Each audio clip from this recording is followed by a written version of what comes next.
இன்றைக்கி என்ன சமைக்கிறதுன்னு ரொம்ப யோசனையாக இருந்ததுன்னா டக்குன்னு ஒரு எக் ஃப்ரைட் ரைஸ் பண்ணிடுங்க. நல்ல டேஸ்ட்டாக ஈஸியாக ஒரு எக் ஃப்ரைட் ரைஸ் எப்படி செய்கிறதுன்னு இன்றைக்கி பார்க்கலாம். இந்த ரெசிபிக்கு நான் பாஸ்மதி அரிசி 1.5 கப் எடுத்திருக்கேன். ஒரு 80% போல் குக் பண்ணி எடுத்து வச்சுக்கோங்க. கடாயில் எண்ணெய் 1.5 டேபிள் ஸ்பூன் விட்டு பூண்டு ஒரு 2 டீஸ்பூன் எவ்வளோ பொடியாக நறுக்க முடியுமோ நறுக்கி சேர்த்துக்கோங்க. அடுப்பு நல்லா லோ ஹீட்லேயே இருக்கட்டும். பூண்டு டக்குன்னு கருகிரும். ஸ்லோவாக ப்ரௌன் கலர் ஆகிற வரைக்கும் அப்படியே வதக்கி விடுங்க.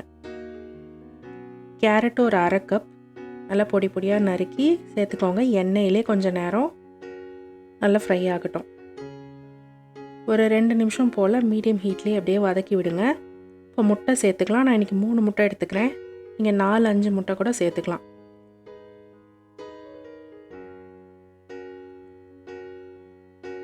முட்டைக்கு ஒரு 1/4 டீஸ்பூன் உப்பு, பெப்பர் ஒரு 1/4 டீஸ்பூன்.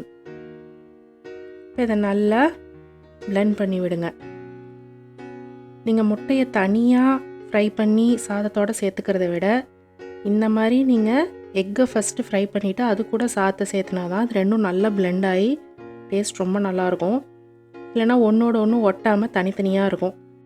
பாஸ்மதி அரிசியை சேர்த்துக்கோங்க. சோயா சாஸ் 2 டீஸ்பூன், பெப்பர் ஒரு டீஸ்பூன், உப்பு ஒரு 3/4 டீஸ்பூன் ஃபஸ்ட்டு சேர்த்துக்கோங்க. எல்லாம் கலந்துட்டு தேவைப்பட்ட அப்புறமா சேர்த்துக்கலாம். அடுப்பை நல்லா ஹை ஹீட்டில் வச்சு நல்லா ஃப்ரை பண்ணி விடுங்க. கடைசியாக ஸ்ப்ரிங் ஆனியன் சேர்த்துட்டு இறக்கிடுங்க. அவ்வளோதான். செம்ம ஈஸியான ரெசிபி.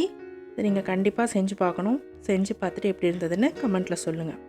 பிடிச்சிருந்தால் லைக் பண்ணுங்கள். மறக்காமல் சப்ஸ்கிரைப் பண்ணுங்கள். நன்றி.